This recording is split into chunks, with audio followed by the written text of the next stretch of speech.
dari CST Cornerstone Tabernacle. Hai semua umat pemenang. Sungguh, hanya karena anugerah dan kemurahan Tuhan saja, setiap kita tetap ada dalam tudung Tuhan. Sebab kita percaya, nothing is impossible with God.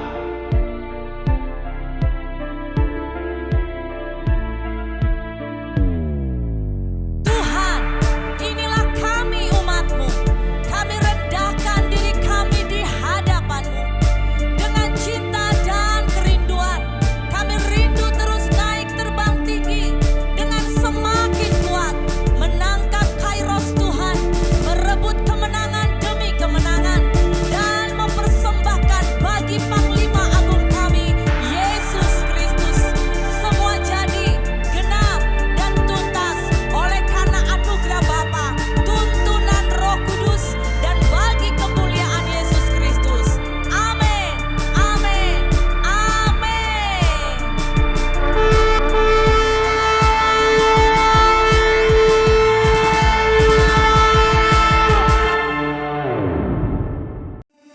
Shalom kepada Jemaat CST, mari melihat news gereja pada minggu ini. Ibadah umum di gereja adalah pada jam 10 pagi dan ibadah kedua Wajen khusus kepada youth adalah pada jam 2 petang setiap minggu kedua dan minggu keempat setiap bulan. Ibadah minggu online juga pada jam 10 pagi dan Sunday School pada jam 5 petang. Ikuti renungan Mana Surgawi Gereja secara online di YouTube setiap Rabu pada jam 8 malam. Puasa bersama juga diadakan setiap Jumat. Kami sangat menggalakkan setiap Jumat dapat berpuasa bersama. Jemaat yang rindu berbagi dalam Bethesda Ministry dan juga memerlukan pelayanan pastoral boleh berhubung dengan pihak gereja atau dengan Pastor Joe. Bagi jemaat yang ingin memberi persembahan dan persepuluhan secara online, jemaat boleh transfer account public bank Cornerstone Tabernacle 320-620-5221. Ikuti kami di media sosial Cornerstone Tabernacle di Facebook, CST Church Subang Jaya di YouTube, dan CST Church di Instagram. Sekian news pada minggu ini. Tuhan Yesus memberkati. Apa kabar saudara hari ini? Shalom. Boleh katakan kanan kiri, alami kemenangan dalam Yesus. Alami kemenangan dalam Yesus. Amin saudara. Jika hari ini Anda ada di tempat ini, itu juga sebuah kemenangan. Katakan kanan kiri, ternyata engkau menang hari ini. Amin. Ternyata engkau menang hari ini. Menang atas pilot, ya kan? Menang atas semua kenyamanan pagi. Dan saya percaya Anda dan saya terus mengalami kemenangan. Saudara yang terkasih, hari ini saya rindu untuk kita akan menangkap sesuatu. Dan saya berdoa apa yang saudara dengar hari ini akan membawa impact ke depan ya. Sekalipun kita tahu bahwa kita mendengar cukup banyak berita, kita mendengar cukup banyak news, sepertinya itu tidak membangun iman kita. Betul saudara? Dunia semakin menurun, tetapi percayalah kita anak Tuhan akan semakin naik. Katakan amin. Oleh karena itu saya berdoa agar kita harus ready. Katakan kanan kiri, engkau harus ready. Kita harus siap-siap, berjaga-jaga ya, supaya apa? Ketika kita hidup di dunia, kita mengalami kemenangan dan terus kemenangan dalam Tuhan. Oleh karena itu hari ini saya rindu untuk saudara fokus. Siapa yang mengantuk ya, saudara bagi salam dulu buat dia. Jangan tidur dalam rumah Tuhan jangan tidur. Ya, siapa yang saudara lagi ya berjalan-jalan, fokus, katakan darah Yesus. Makanya berdoa. Dengar firman pun harus berdoa. Ada amin. Ya, sama-sama katakan tajuk kita hari ini 2-3, alami kemenangan dalam Tuhan. Salam kanan kiri, katakan alami ya saudara, kemenangan dalam Tuhan. Amin saudara.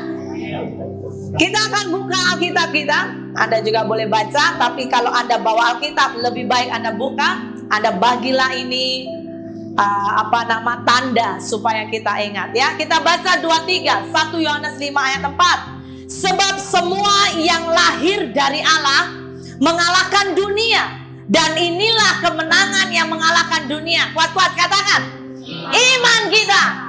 Lagi-lagi baca ya, 2-3, kuat, 2-3. Sebab semua yang lahir dari Allah mengalahkan dunia. Dan inilah kemenangan yang mengalahkan dunia. Apa itu? Iman kita. Katakan jiranmu, imanmu mengalahkan dunia. Haleluya. Kedua, janji Tuhan. Next. Roma 8:37 ini sangat familiar untuk kita ya. 2:3. Tetapi dalam semuanya itu, katakan, kita lebih daripada orang-orang yang menang oleh Dia yang telah mengasihi kita. Saudara percaya? Saudara, ketika engkau terima Yesus sebagai Yesus dan Tuhan Juru Selamat saudara, ini janji yang Tuhan beri buat kita. Dikatakan, tetapi dalam semuanya itu kita. Ya, kalau Anda duduk dengan keluargamu, engkau boleh bergandengan tangan dan cakap, kita loh. Yes. Kalau duduk dengan kawanmu, apa? Boleh juga bergandengan tangan, ya. Katakan kita. Dikatakan lebih daripada pemenang. Lagu-lagu yang saudara lakukan, pujian lebih dari pemenang, jangan sekedar menyanyi saja, tapi harus hidupi itu. Ada amin? Kalau ini jaminan yang Tuhan berikan buat kita, tetapi faktanya, next, faktanya tidak semua orang Kristen selalu meraih kemenangan. Kadang menang, kadang kalah. Coba tanya, macam mana kamu? Ya, betul tak saudara? Ini sebuah reality, ini sebuah kenyataan. Dan seringkali ketika kita kalah, ketika orang itu kalah, cukup ramai orang percaya ya. Ini konteks orang percaya, bukan orang tak percaya. Tapi orang Kristen tidak sedikit cenderung akan apa? Berkata, Tuhan, mana janjimu? Bukankah engkau menjanjikan hidup berkelimpahan? Ya, menggugat Tuhan. Bahkan tidak percaya ke Tuhan, marah ke Tuhan. Mengapa aku menderita? Mengapa bukan kemenangan yang kudapat, tapi ternyata kekalahan? Cukup banyak kadang-kadang tanpa kita sadari, kecenderungan manusia ketika mengalami sesuatu yang namanya realita, kenyataan tak sesuai harapan, kita mudah berespon, kita marah, bahkan marah ke Tuhan. Katakan kanan kiri, tak boleh marah ke Tuhan. ya, betul tak? Saudara, pernahkah engkau merenung ya, bagaimana kisah Ayub hari itu? Waktu si iblis menjumpai Allah, iblis berkata, jelaslah Tuhan Allah, engkau pagari si Ayub. Siang malam pagarmu dalam hidupnya, jelas tak tersentuh. Dan Allah berkata apa? Oke, kau boleh menyentuh dia, tapi sayangkannya nyawanya. Dan ternyata hari itu apa yang terjadi saudara? Dalam sekelip mata, habislah hartanya, betul? Habis anak-anaknya, dan itu mendukai hati. Orang yang terkasih, yang tertinggal siapa? Siapa? Pandai, istrinya. Coba pernah nggak merenung, kenapa kok istrinya masih tinggal ya? Kan iblis sudah minta izin, betul nggak? Allah izinkan tak? Semua boleh ambil, jangan satu nyawanya. Berarti kalau hari itu istrinya diambil, approve tak? Boleh tak? Kita diskusi, jangan takut salah. Seandainya istrinya hari itu diambil juga, boleh tak? Boleh. Tapi kenapa masih ada? Saudara perhatikan ya, iblisnya kalau ngambil nggak sembarangan juga. Dan saudara, apa yang terjadi ketika kenyataan melewati atau dihadapi oleh Ayub dan keluarganya? Apa respon istrinya? Sudah tinggal istri satu biji lagi, pasti namanya buah, ya. Tinggal satu orang. Hari-hari istrinya maki-maki si Ayub, betul? Hari-hari istrinya dengan mulutnya tanpa disadari dia macam pisau. Kutukilah Allahmu. Kenapa kau masih nyembah-nyembah? Didi, sudah banyak masalah. Setia gereja, berdoa, menyembah, buat apa? Ya kan? Ini saya pakai gaya hari inilah. Kalau Anda itu di posisi Ayub ya, pagi-pagi jumpa istrimu, ya kan? Masih hidup, saudara, masih hidup. Tapi hari-hari, wah itu mulutnya, ya. Kenapa pakai doa-doa sujud-sujud macam ini? Iya kan? Padahal Tuhan udah tinggalkan engkau. Habis itu malam lagi, maki, iya kan? Petang lagi, tengah hari lagi. Wah, saudara saya tanya, kalau saudara itu di posisi Ayub, kalau hari itu istrinya dipanggil, dia lebih happy atau tidak? Ya, ini jujur yang memahami ya. Saudara boleh ikuti ya alur perjalanan cerita saya, boleh tangkap? Cakap, haleluya, dalam nama Yesus. Jangan ada yang mengatur ya, takut saya cakap sendiri. Darah Yesus harus pandai tangkap firman, amin. Saudara kalau ada di posisi Ayub ya, memang ditinggallah satu biji ini istrinya. Tapi hari-hari di tengah Ayub mengalami proses, istrinya bukan menjadi sebuah wanita yang bijak konon dalam Amsal 31. Memberi dia kekuatan, mungkin berdoa syafaat untuk dia, mungkin berpuasa untuk dia. Ternyata istri yang tinggal satu ini, anaknya semua habis, tapi ditinggal ya istrinya, ngam-ngam istrinya pula marah besar, merendahkan Ayub, bahkan mendorong Ayub mengutuki Allah. Itu juga seperti apa saudara? Badai, betul enggak? Tanya kanan kiri. Kalau kau macam Ayub badai tak itu? Bukan lagi badai itu pastor, ya kan? Tanda. Oh ya, tanda dengan badai sama ya. Oh bukan pastor, gempa itu.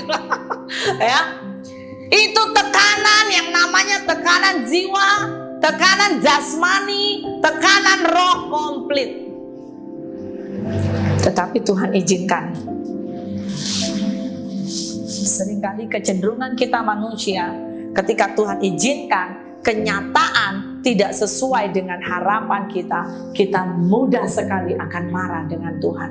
Tapi Ayub seorang yang lebih dari pemenang. Ada amin? Nanti kita masuk. Nah sekarang saya dengan cepat, saya mau dorong hari ini, izinkan saya untuk kita tangkap konsep ini. Karena waktu saya berdoa, ada banyak ramai orang memberi definisi arti apa itu kemenangan, ya, apa itu kebebasan, apa itu macam itu. Ada banyak yang kadang-kadang kita tidak sampai masuk ke dalam. Dan saudara akan dibuat bingung juga, confused kalau engkau memahami jalan semua kisah Alkitab.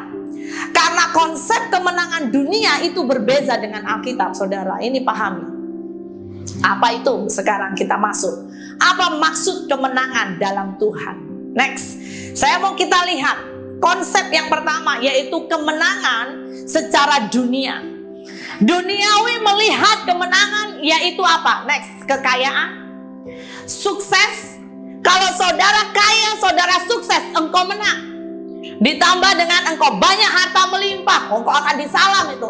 Oh, congratulations, engkau menang dalam hidup ini ya. Wah, luar biasa. Ditambah dengan ada nama, Anda famous, Anda populer, Anda pesta pora, dan orang berkata engkau menang. Tapi saya mau berkata, bukan itu sebenarnya sebuah makna kemenangan dalam Tuhan. Kalau kita pelajari di dalam perjanjian lama, next, dalam perjanjian lama, saudara akan sering menemukan, yaitu bahwa kemenangan bangsa Israel hari itu sering bersifat jasmani. Mereka menang perang, mereka menguasai tanah perjanjian, berkat tanah melimpah susu, madu, tetapi dengan syarat khusus. Ini perjanjian lama, ya. Kemenangan bangsa Israel dalam perang itu bukan karena pasukannya terlatih kuat atau karena strategi perang mereka hebat, namun karena hidup rohani mereka, saudara. Jika mereka taat kepada Allah, mereka pasti menang. Namun jika meninggalkan Tuhan dan menyembah Allah lain, bangsa ini pasti dikalahkan dan ditindas oleh musuhnya. Ketika keluar dari Mesir, ya, saya belum lanjutkan. Jadi ini adalah pola konsep perjanjian lama. Saudara masih ingat? Kalau Anda ingat kisah Gideon, siapa di sini yang sudah setia baca Alkitab? Sudah baca ya bagian Gideon ya? Itu yang namanya pasukan ratusan ribu. Tetapi Tuhan berkata, musuh ratusan ribu tidak perlu dihadapi juga dengan jumlah yang sama. Waktu Gideon datang membawa pasukan ratusan ribu, Allah berkata, terlalu banyak. Kemudian Allah berkata, kurangi, sampailah menemukan 300 orang saja. Dan Allah berkata, dengan 300 ini maju. Kalau Anda Gideon lah, Anda banyak pasukan, tetapi Tuhan berkata, tidak boleh semua keluar. Hanya 300 orang pilihan dari semua ujian demi ujian, difilter, hanya dapat 300. Dan Allah berkata, yang 300 ini yang akan kupakai mengalahkan musuh ratusan ribu, saudara. Kalau Anda Gideon, macam mana hatimu? Kalau saya posisi Gideon, saya pun sadar, saya akan begini. Betul gak, saudara? Nggak gampang. 300 orang, saudara, bayangkan menghadapi ratusan ribu. Tapi memang saya bukan Gideon. Ya kan? Ya, kadang-kadang tak mudah, saudara. Tapi Gideon berkata, ya Tuhan. Akhirnya apa? Dengan kata ya, dengan ketaatannya, itu semua pasukan dihadang, dikalahkan. Karena Gideon tidak berperang sendiri. Perjanjian lama, kalau saudara baca dalam Alkitab perjanjian lama, saya harap saudara jangan boring ya. Kebanyakan anak Tuhan gak suka perjanjian lama. Tapi sebetulnya saudara boleh belajar banyak hal perjanjian lama. Di perjanjian lama itu sangat jelas. Kehidupan rohani bangsa Israel itu dipegang Tuhan. Kalau taat, kemenangan. Gak taat, langsung tidak menang. Banyak hal yang akan terjadi. Next. Sama, bahkan ketika keluar dari Mesir, bangsa Israel hari itu, mereka adalah tidak pandai dalam berperang.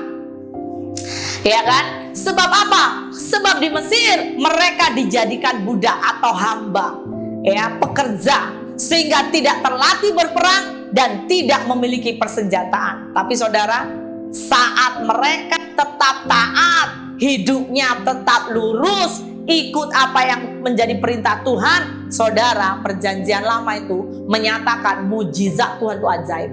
Tiang awan dan tiang api itu selalu menyertai bangsa Israel. Wow, katakan wow. Coba, pernahkah Anda berimajinasi macam mana hari itu saya hidup di zaman bangsa Israel, ya, perjanjian lama. Lewat padang gurun, kalau sejuk itu turun tiang api Tuhan. Di padang gurun yang gelap, tapi ada tiang api. Masa kepanasan, padang gurun kan dia hanya dua, panas dengan sejuk. Pada waktu panas datang tiang awan di atas saudara. Wow, itu real, saudara. Saudara boleh lihat yang namanya keajaiban Tuhan. Bahkan laut terbelah. Wow.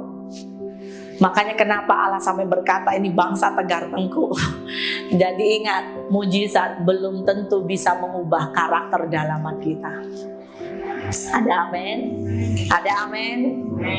Bangsa Israel, mereka juga berhasil lolos dari tentara Firaun sepanjang perjalanan menuju Kanaan. Tapi ingat, next.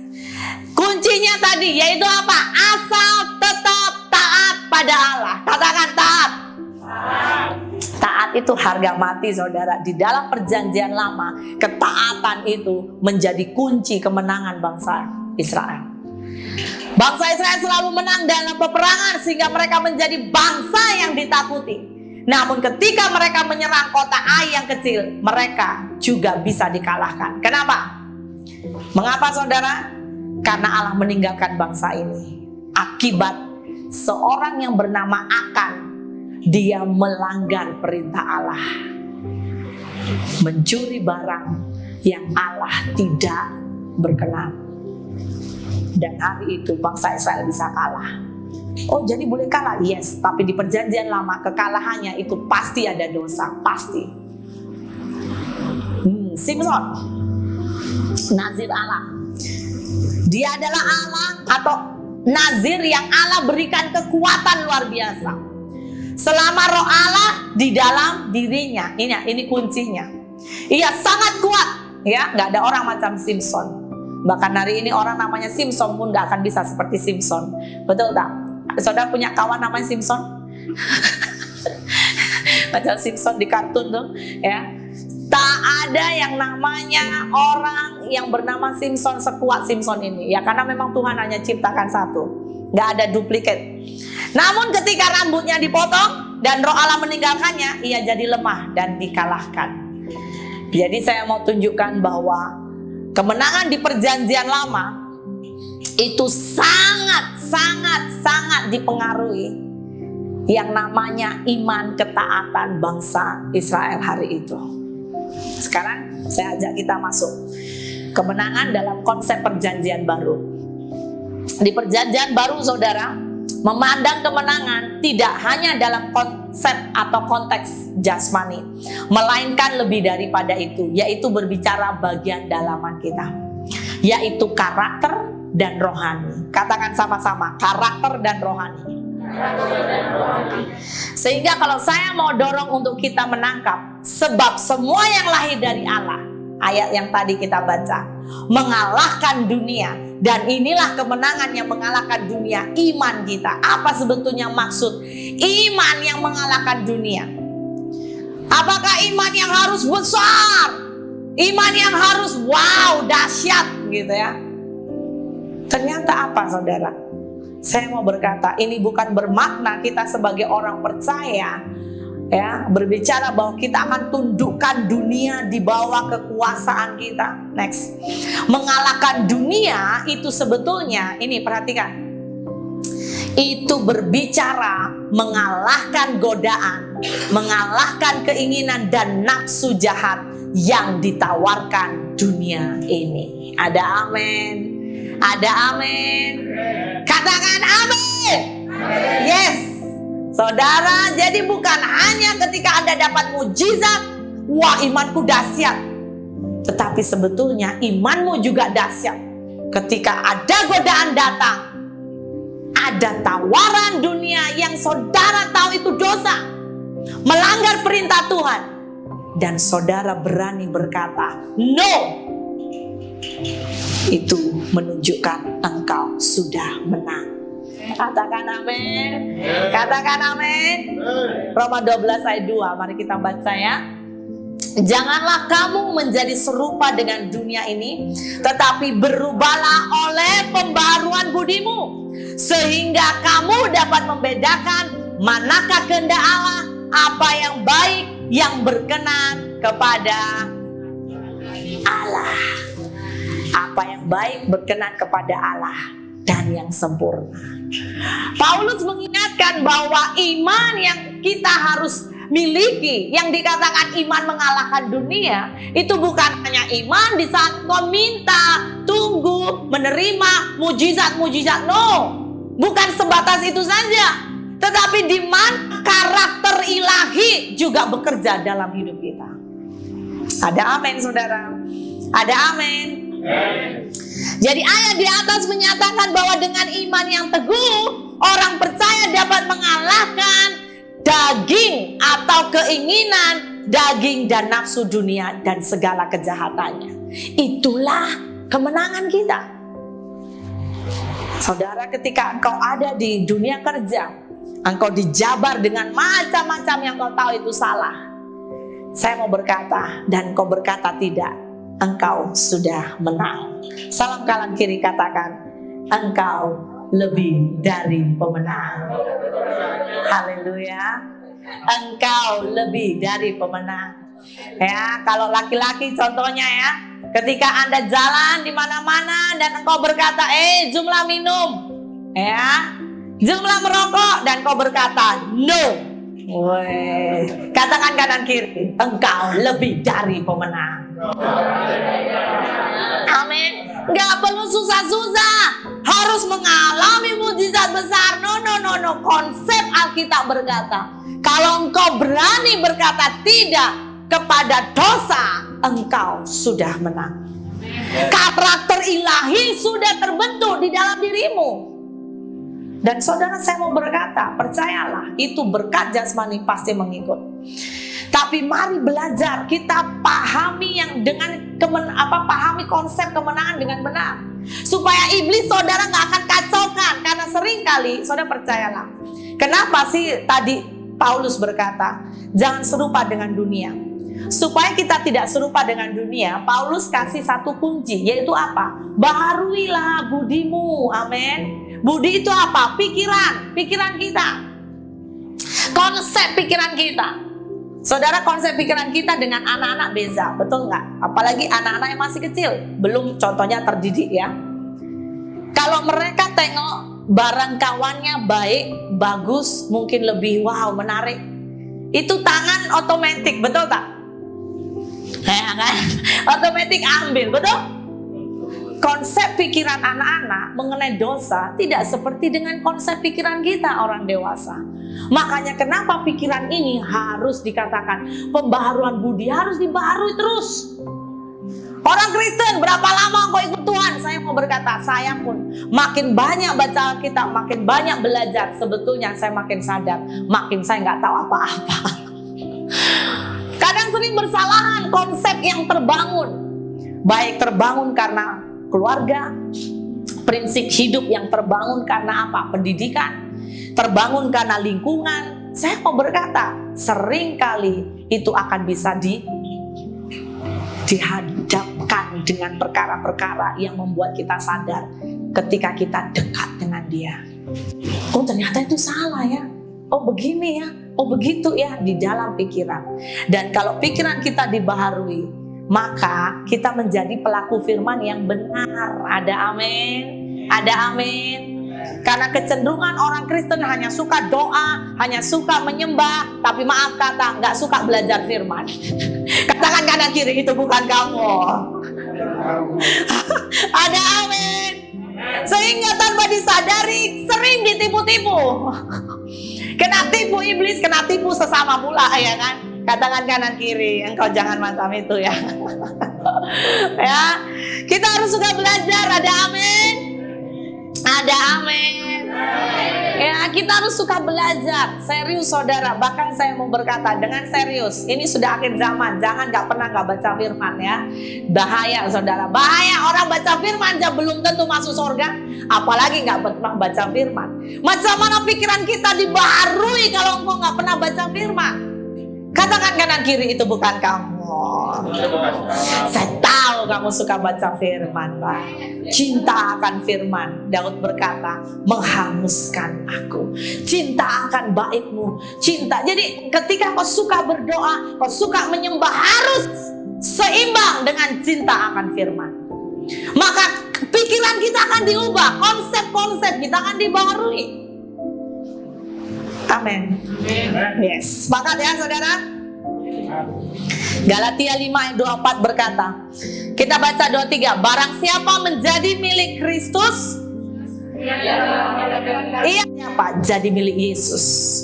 Saudara ini jadi milik siapa? Pastikan.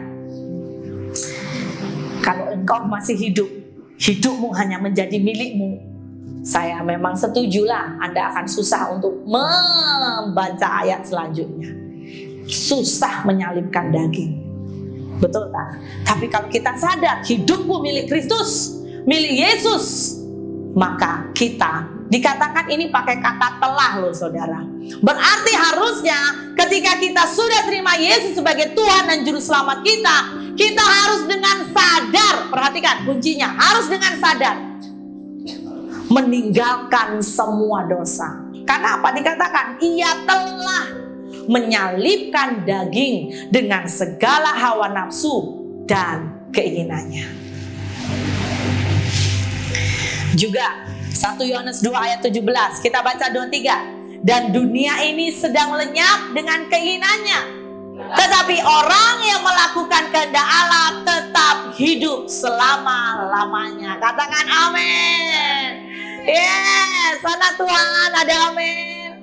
Saya tahu ini perkara yang tidak mudah, apalagi ketika Anda masih baru.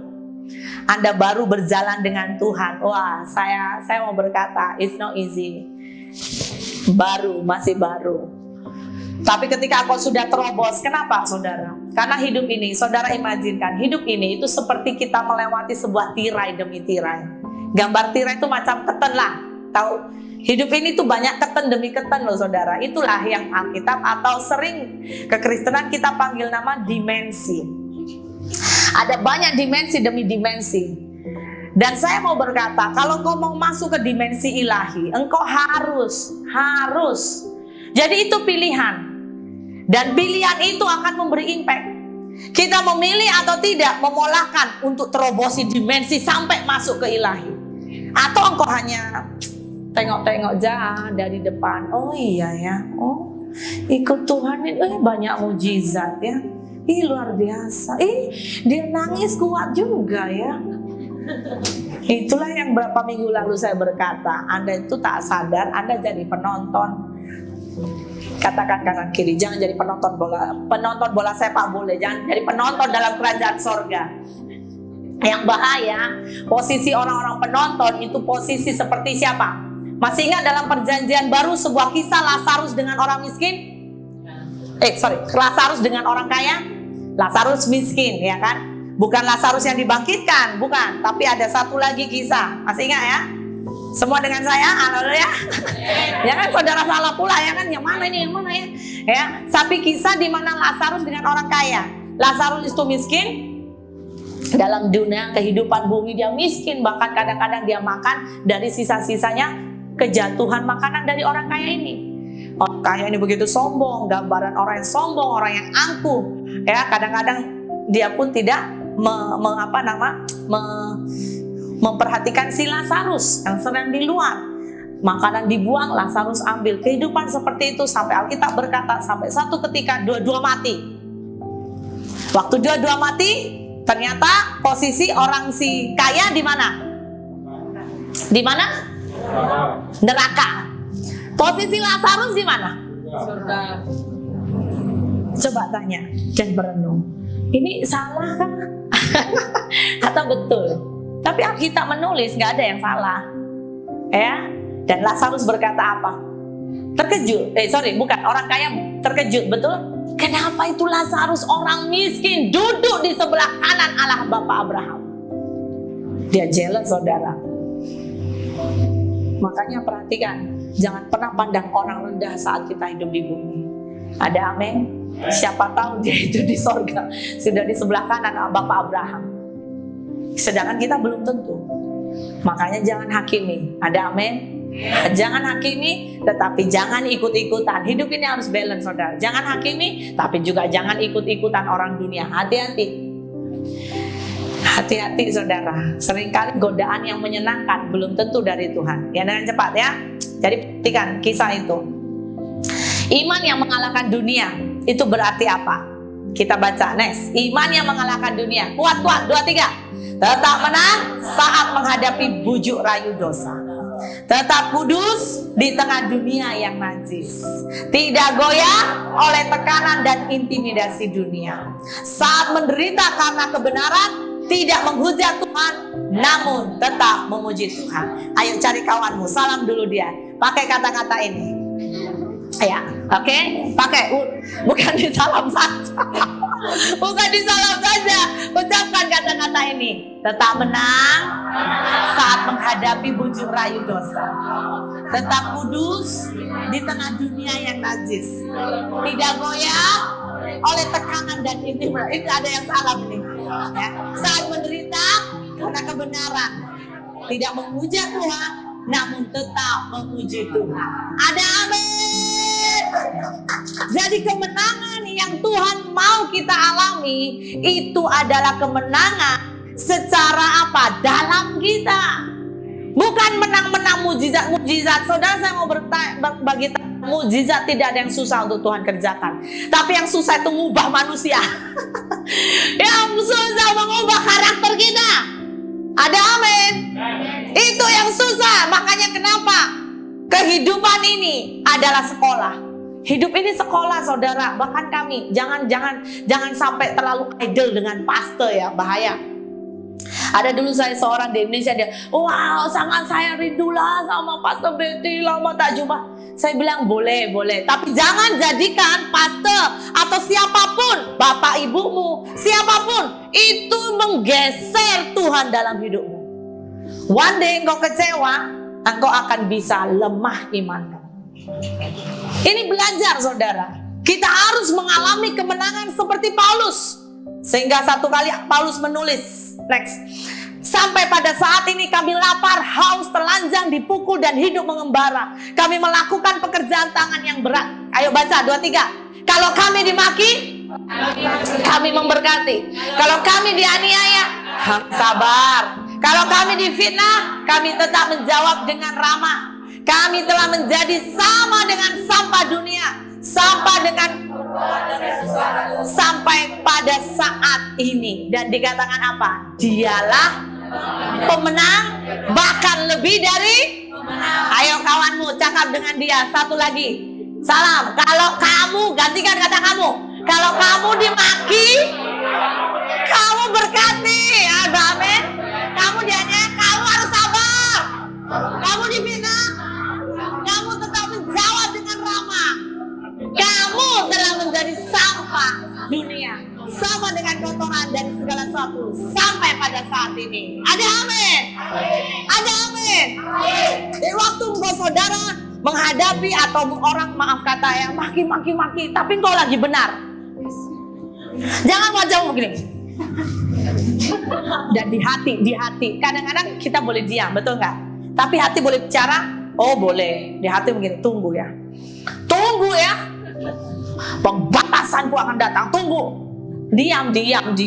Makanya orang diam ini bahaya, ya kan? Kayak air tenang, air laut. Saudara tahu air laut? Air laut beda dengan air sungai, betul? Kalau saudara pluk, ya, Anda yang terlalu pandai dengan gaya apa? Gaya swimming, gaya batu saja. Hampir saya cakap, Anda ya tahu juga saya mau cakap tuh. Gaya batu kan, kayak gitu, makanya plung gitu kan. Lebih baik Anda diplung ke sungai kan Anda pergi ke laut. Jelas sungai, betul nggak? Kenapa? Masih aman. Kau diplunglah di tengah laut, ocean tuh. Saudara, wah punah, itu syak yang datang. Ya, saudara, saya mau beritahu ya, ini hal yang nggak gampang. Si Ayub, sekarang saya lanjut. Coba waktu saya merenung ya, si Ayub anaknya hilang semua, dia sakit, maksudnya dalam dia sedih, betul? Jelas lah manusia. Dia begitu sangat depresi. Tapi saya percaya dia lebih sangat depresi. Hari-hari kena maki istrinya, betul? Hari-hari istrinya membebel. Kutuklah Tuhanmu, gak perlu nyembah, gak perlu doa. Setia pun gak ada juga impactnya. Plak. Gak habis-habisnya. Macamlah kereta api. Ya, kalau kereta api masih boleh, kadang-kadang mesin berhenti. Ya, bayangkan ya. Haleluya. Saya percaya tidak ada istri Ayub di tengah-tengah CST. Ya, amin. Haleluya. Yang adalah wanita-wanita sesuai Amsal 31. Wanita bijak. Haleluya. Kalau istri nampak wajah lemah gemulai dari tempat kerja atau mungkin dari mana-mana, istri pasti akan datang. Sayang, ada apa? Enggak sampai gini. Sudah pulang-pulang, mana duit? Waduh.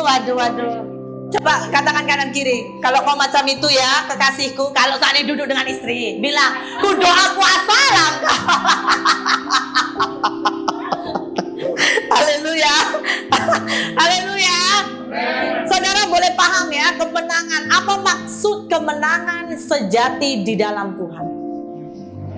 Sebuah kemenangan. Oke, saya lanjutkan. Next. Paulus sampai menyatakan bahwa kemenangan akan memberi reward dalam hidup kita. Kebenaran dari Allah. Dikatakan mengenai diriku, darahku sudah mulai dicurahkan sebagai persembahan, dan saat kematianku sudah dekat. Tapi Anda yang menang, Anda pasti boleh berkata seperti Paulus. Kita baca 23. Aku telah mengakhiri pertandingan yang baik. Aku telah mencapai garis akhir. Dan aku telah memelihara iman. Jadi saat kita di bumi, itu hal yang biasa, hal yang normal. Iman kita akan diuji. Sekarang telah tersedia bagiku mahkota kebenaran. Amin. Saat di bumi mungkin kau melewati penderitaan dan engkau memiliki karakter ilahi. Engkau lewati mungkin hidupmu dengan air mata. Engkau lewati dengan penuh kesabaran, ketabahan. Saya mau berkata buat engkau, percayalah, maka tersedia mahkota kebenaran dalam hidupmu. Mungkin orang lain nggak lihat dan nggak perlu lihat, ya. Makin dilihat nanti kurang upah kita, betul? Saudara paham ya? Saya pernah sharing. Kalau seandainya, contoh, si E dengan si B, mereka bergaduh. Si E ini benar, dan si B begitu sangat sombong. Orang yang benar, si E, dia datang ke si B dan dengan cepat dia berkata, maafkan ya, maafkan saya, karena seperti ini hubungan kita jadi bergaduh, maafkan dia. Minta maaf nomor 1. Saudara saya tanya, siapa yang lebih pemenang? Siapa yang lebih dari pemenang? Si E kasih B. Siapa jawab si E? Siapa jawab si B? Siapa yang confused? Yang menang itu si E lah, betul? Si E ini benar, tapi dia cepat-cepat minta maaf. Kalau engkau benar, engkau cepat minta maaf. Saudara saya mau berkata ya, orang yang cepat minta maaf, Anda itu dapat upah lebih cepat. Katakan kanan kiri, pasti itu engkau. Pasti itu engkau, ada amin. Makanya kalau dalam suami istri yang ada suami istri, gaduh, saya mau dorong, saya kasih tips. Mau cepat dapat upah? Cepat-cepat minta maaf. Siapa duluan cepat minta maaf? Saudara seperti mengambil upah pasanganmu, pindah kepadaku. Ada amin? Saudara nggak yakin ya? Saudara nggak yakin ya? Kenapa saudara? Panas tuh pastor, ini panas, mendidih di hati, mendidih. Itu lagu sih artinya mendidih Pentakosta, bukan mendidih emosi. Mana boleh pastor? Ya, tapi ini tips saudara. Siapa yang cepat-cepat minta maaf, saudara, memang engkau akan di-upgrade Tuhan. Tanpa engkau sadari, rohmu di-upgrade. Tapi engkau yang benar ya, pastikan engkau benar. Ya, kalau orang salah ya 50-50, kalau salah minta maaf ya memang biasa, betul tak? Ini posisinya Anda tidak salah, tapi Anda dimarah. Kemudian Anda bilang, maaf ya, wes. Saya percayalah itu iblis singa-singa di sekelilingmu. Dia begini, wah, kalah. Boleh paham nggak? Saudara paham? Cara kerja iblis, saudara paham? Setiap ada emosi, saya percaya iblis ini ya, saudara ya memang kita nggak boleh lihat. Makanya saudara belajar, banyak belajar firman, banyak berdoa. Saudara akan paham tuh. Itu macam kalau setiap ada kekacauan, makanya perlu didoakan. Kekacauan di bangsa, kekacauan di kota, kekacauan di keluarga, saudara banyak berdoa. Itu setan pasti goyang. Minum kopi itu dengan antek-antek. Minum kopi dengan pasukannya itu. Tetarik, tambah. Ini lagi apa nih? Ini lagi ada bola sepak nih. Seru. Makanya saya mau berkata, saudara harus belajar untuk minta karakter ilahi turun. Ada amin. Maka hawa panas engkau bisa kuasai. Kalau belum, at least diam, jangan dijawab. Ada amin. Ada amin. Saya mau berkata ini sebenarnya kemenangan. Tidak perlu engkau cari-cari laut terbelah, tapi memalahkan yang namanya kedagingan itu merupakan bab yang berbeza. Haleluya. Senyum kanan kiri. Ku tengok wajahmu, wajah habis peperangan. Haleluya. Tengok wajah samping kanan kirimu. Ini wajah-wajah menang kah? Wajah-wajah kayaknya kau belum menang hari ini.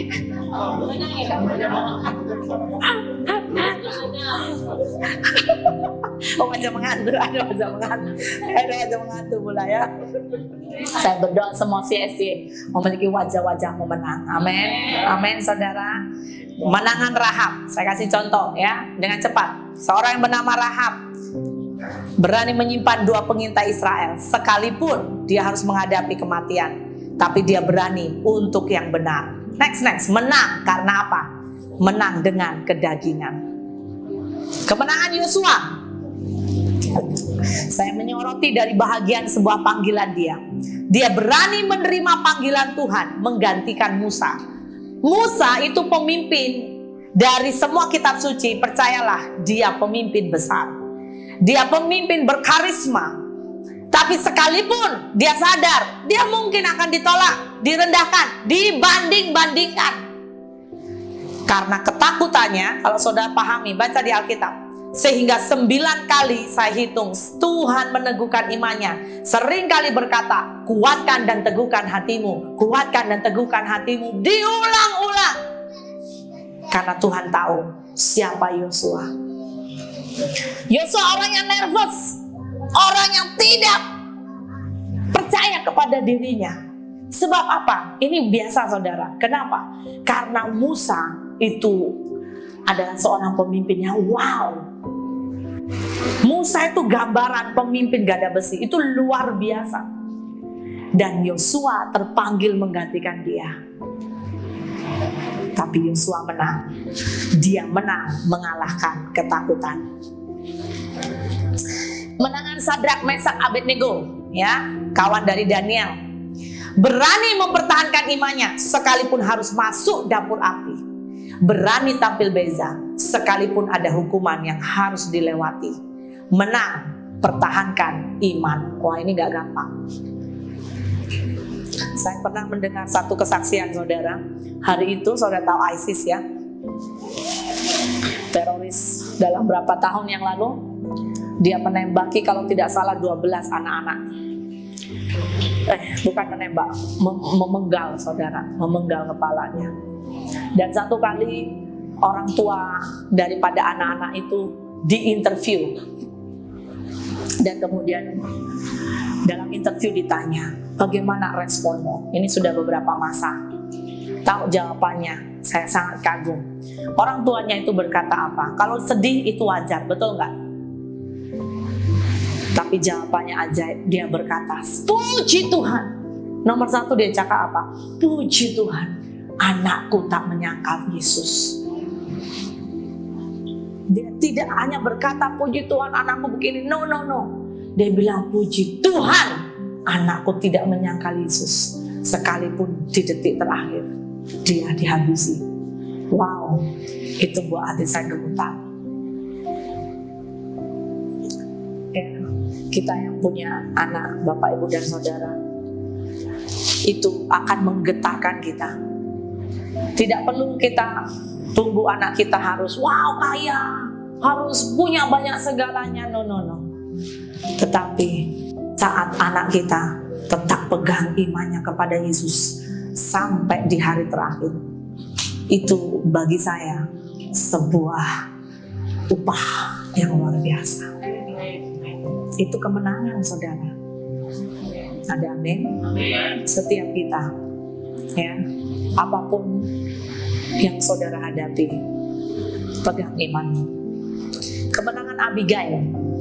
Kita tahu Abigail punya seorang suami, namanya siapa? Nabal. Nabal artinya bebal. Sudah namanya Nabal, karakternya bebal. Makanya hari itu rendah hatilah si Abigail. Dia menutup kesalahan suami. Sekalipun Abigail orang kaya. Abigail adalah wanita bijak. Dia bisa menguasai emosi dengan berpikir sebelum bertindak. Dan Abigail ini seorang yang apa? Menang sebab bertindak dalam ketepatan. Ini orang-orang yang menang saudara. Dia sadar hari itu yang namanya Daud sudah akan datang habisi suaminya. Kenapa? Karena memang sangat sombong suaminya. Tapi Abigail, dia dengar itu dari abdinya, dia lari, dia ambil beberapa makanan, dia ambil beberapa persembahan, dia datang sampai Alkitab berkata dia tersungguh di depan Daud. She very humble. Kerendahan hati itu akan bisa memenangkan banyak perkara. Ada amin saudara? Ya, makanya jangan ikut konsep dunia yang kacau. Marah harus diini dengan marah. Emosi harus dilawan dengan emosi. Itu bukan konsep Alkitab. Ada amin saudara? Saya kasih contoh yang terakhir. Saya sangat diberkati. Saudara tahu lagu ini ya? It is well with my soul. Seorang penulis, jangan di ini dulu, tadi. Naik. Seorang yang bernama Horatio Spafford. Dia adalah seorang pengusaha yang kalau saya mau katakan saudara, dia itu memiliki kisah yang sangat spesial. Saya mau tanya, siapa yang pernah dengar kisah dia? Sehingga bagaimana lirik ini muncul? Dia adalah kalau dikatakan pengacara kaya, ya, dia dari Chicago. Saya akan share latar belakangnya. Pada tahun 1870, Horatio ini kehilangan satu-satunya anak laki-laki. Dia punya 5 anak, 1 lelaki, 4 perempuan. Karena penyakit demam berdarah. 1 tahun kemudian, terjadilah tragedi bernama The Great Chicago Fire. Hari itu membakar habis semua properti yang dimiliki. Horatio dari orang yang begitu kaya langsung jatuh saudara. Kemudian mereka begitu stres dan akhirnya dia dan istrinya merencanakan untuk pergi holiday. Mereka pergi ke Europe untuk menyaksikan seminar seorang hamba Tuhan. Kalau saudara pernah dengar D.L. Moody, ya, pengkhotbah penginjil yang luar biasa. Tapi hari itu ketika si Horatio bersama dengan istrinya mau pergi dengan keluarganya, anak-anaknya, tiba-tiba Horatio mendapatkan berita ada masalah di tempat kerjanya lagi. Sehingga Horatio berpesan kepada istrinya, kamu dan anak-anak pergi dahulu, saya akan menyusul. Tiba-tiba saudara, dalam berapa hari sang istri dan keempat anak gadisnya, mereka pergi melewati atau menaiki kapal. Tapi tiba-tiba di tengah laut kapal itu mengalami accident. Kapal itu hancur dan yang hidup hari itu dalam keluarga ini yang tinggal istrinya. Istrinya menyampaikan, kalau dulu itu telegram ya, maksudnya dia bukan, tapi surat berita yang cepat saudara ya, namanya telegram. Dia berkata kepada suaminya, semua habis, anak-anak kita tiada, tinggal aku sendiri.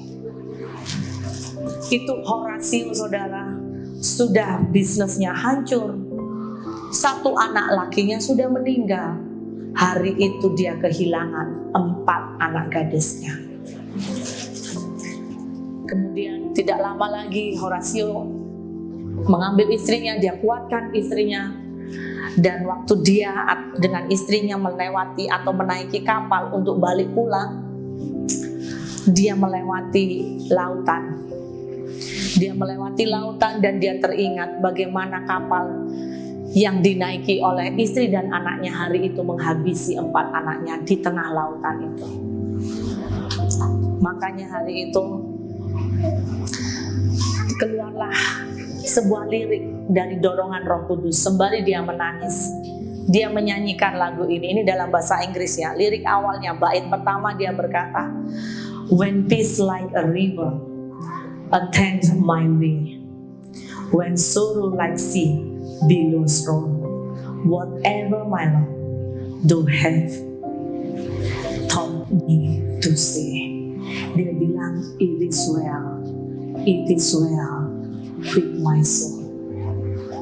Wah, itu lagu saudara menggemparkan daerah Europe hari itu. Karena ketika Horatio menyanyi hari itu, cukup ramai yang mengalami kelemahan jiwa. Cukup banyak orang dia mengalami bahkan mujizat-mujizat. Dan lagu ini ya, sampai menggeparkan di bagian Europe dan sekitarnya. Dikatakan ketika damai itu seperti sungai melewati semua perjalanan hidupku. Ketika kesengsaraan, penderitaan itu seperti yang namanya gelombang-gelombang lautan. Dia berkata, apapun itu Tuhan, apapun itu, tenanglah jiwaku. Saudara, saya mau berkata ya, dunia seringkali memiliki konsep kemenangan itu salah. Tetapi Tuhan mau mengingatkan buat kita, ada kalanya kalau Tuhan mengizinkan kita berada di titik lemah, berada di titik yang rendah, tapi engkau tetap bisa memuji dan menyembah Tuhan. It is well for my soul. Tenanglah jiwaku. Makanya Daud waktu diproses Tuhan, dianiaya, dikejar-kejar oleh Saul, itu puluhan tahun saudara, itu Daud hanya bisa berpegang kepada Tuhan. Dan dia berkata, hai jiwaku, pujilah Tuhan. Mungkin kenyataan yang kau hadapi itu sepertinya engkau belum lihat fajar, mukjizat Tuhan. Tapi bisakah kita berkata, it is well with my soul. Tenanglah jiwaku. Di tengah keributan badai dunia dalam hidup saudara, Tuhan berkata, inilah kemenangan nak. Ketika kita boleh tenang dan tetap percaya Tuhan setia dalam hidup kita. Amin saudara. Jadi kemenangan dalam Tuhan yang sesungguhnya itu adalah apa? Kemenangan jasmani dan rohani. Bukan seberapa banyak saudara tahu firman, tapi sebenarnya apa? Seberapa dewasa kita secara karakter dan rohani. Ada amin? Ada amin? Dalam kamu membuat keputusan dan pilihan hidup, next, dalam menguasai diri, bahkan dalam saat saudara menikmati berkat Tuhan, menjadi orang yang dipercaya Tuhan dan manusia, dipercaya dalam kesehatan, kekuatan, apakah kita bisa menang? Posisi tinggi, dibuat Tuhan naik, ternama. Keuangan saudara, harta di dunia melimpah, apakah engkau tetap bisa dipercaya? Dengan karunia, talenta, kemampuan, kepandaian dalam pencobaan, ujian, dengan iman, apakah kita bisa tetap berkata, next, aku akan tetap berdiri untuk Yesus, apapun masalah dan jabaran yang terjadi padaku di dunia. Ada amin? Sebab Dia setia kemarin, hari ini, esok, dan selamanya, forever. Amin saudara. Saya tidak tahu apa yang saudara hadapi hari ini, tapi seperti yang tadi saya mau berkata, jangan ikut konsep duniawi. Mari miliki konsep sesuai Alkitab. Kalau engkau menghadapi hidup apapun yang kau hadapi, dan engkau tetap tenang, engkau itu lebih dari pemenang. Ada amin? Mari kita bangkit berdiri. Kita menyanyi lagu ini semuanya. Boleh. Shalom kepada Jemaat CSD, mari melihat news gereja pada minggu ini. Ibadah umum di gereja adalah pada jam 10 pagi dan ibadah kedua Wajen khusus kepada youth adalah pada jam 2 petang setiap minggu kedua dan minggu keempat setiap bulan. Ibadah minggu online juga pada jam 10 pagi dan Sunday School pada jam 5 petang. Ikuti renungan Mana Surgawi Gereja secara online di YouTube setiap Rabu pada jam 8 malam. Puasa bersama juga diadakan setiap Jumat. Kami sangat menggalakkan setiap Jumat dapat berpuasa bersama. Jemaat yang rindu berbagi dalam Bethesda Ministry dan juga memerlukan pelayanan pastoral boleh berhubung dengan pihak gereja atau dengan Pastor Jul. Bagi jemaat yang ingin memberi persembahan dan persepuluhan secara online, jemaat boleh transfer account Public Bank Kingston Tabernacle 320-620-5221. Ikuti kami di media sosial Constant Tabernacle di Facebook, CST Church Subang Jaya di YouTube, dan CST Church di Instagram. Sekian news pada minggu ini, Tuhan Yesus memberkati.